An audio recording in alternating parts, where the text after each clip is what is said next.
मैं अति पवित्र श्री अयोध्यापुरी और कलयुग के पापों का नाश करने वाली श्री सरयू नदी की वंदना करता हूँ। फिर अवधपुरी के उन नरनारियों को प्रणाम करता हूँ जिन पर प्रभु श्री रामचंद्र जी की ममता थोड़ी नहीं है, अर्थात बहुत है। उन्होंने अपनी पुरी में रहने वाले सीताजी की निंदा करने वाले धोबी और उसके समर्थक पुरन नारियों के पाप समूह को नाश कर उनको शोकरहित बनाकर अपने लोक धाम में बसा दिया।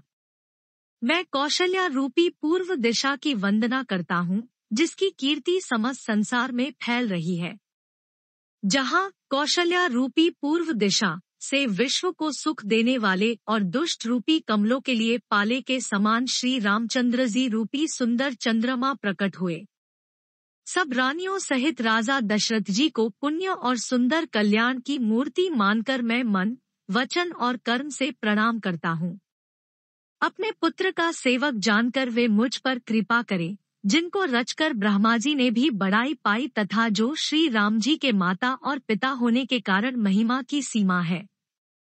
मैं अवध के राजा श्री दशरथ जी की वंदना करता हूँ, जिनका श्री राम जी के चरणों में सच्चा प्रेम था, जिन्होंने दीनदयालु प्रभु के बिछुड़ते ही अपने प्यारे शरीर को मामूली तिनके की तरह त्याग दिया।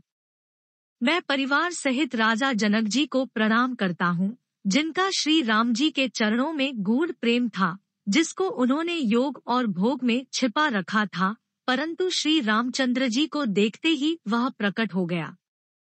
भाइयों में सबसे पहले मैं श्री भरत जी के चरणों को प्रणाम करता हूँ, जिनका नियम और व्रत वर्णन नहीं किया जा सकता तथा जिनका मन श्री राम जी के चरण कमलों में भौरे की तरह लुभाया हुआ है, कभी उनका पास नहीं छोड़ता। मैं श्री लक्ष्मण जी के चरण कमलों को प्रणाम करता हूँ, जो शीतल सुंदर और भक्तों को सुख देने वाले हैं। श्री रघुनाथ जी की कीर्ति रूपी विमल पताका में जिनका लक्ष्मण जी का यश पताका को ऊंचा करके फहराने वाले दंड के समान हुआ, जो 1000 सिर वाले और जगत के कारण 1000 सिरों पर जगत को धारण कर रखने वाले शेष जी हैं, जिन्होंने पृथ्वी का भय दूर करने के लिए अवतार लिया। वे गुणों की खान कृपा सिंधु सुमित्रानंदन श्री लक्ष्मण जी मुझ पर सदा प्रसन्न रहें।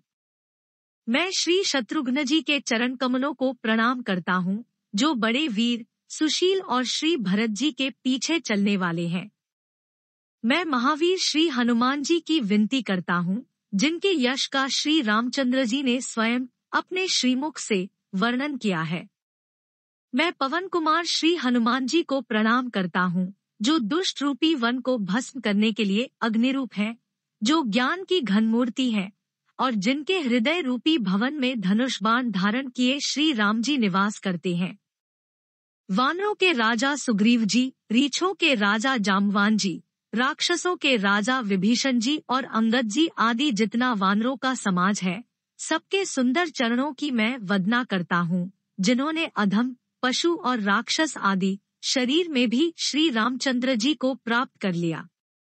पशु, पक्षी, देवता, मनुष्य, असुर समेत जितने श्री राम जी के चरणों के उपासक हैं, मैं उन सबके चरण कमलों की वंदना करता हूँ, जो श्री राम जी के निष्काम सेवक हैं।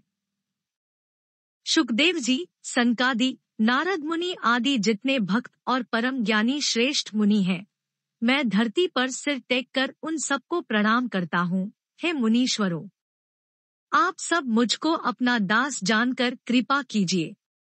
राजा जनक की पुत्री, जगत की माता और करुणा निधान श्री रामचंद्र जी की प्रियतमा श्री जानकी जी के दोनों चरण कमलों को मैं मनाता हूँ, जिनकी कृपा से निर्मल बुद्धि पाऊं। फिर मैं मन, वचन और कर्म से कमलनयन, धनुष बाणधारी, भक्तों की विपत्ति का नाश करने और उन्हें सुख देने वाले भगवान श्री रघुनाथ जी के सर्व समर्थ चरण कमलों की वंदना करता हूँ, जो वाणी और उसके अर्थ तथा जल और जल की लहर के समान कहने में अलग अलग है, परंतु वास्तव में अभिन्न एक है। उन श्री सीताराम जी के चरणों की मैं वंदना करता हूँ, जिन्हें दीनदुह की बहुत ही प्रिय है।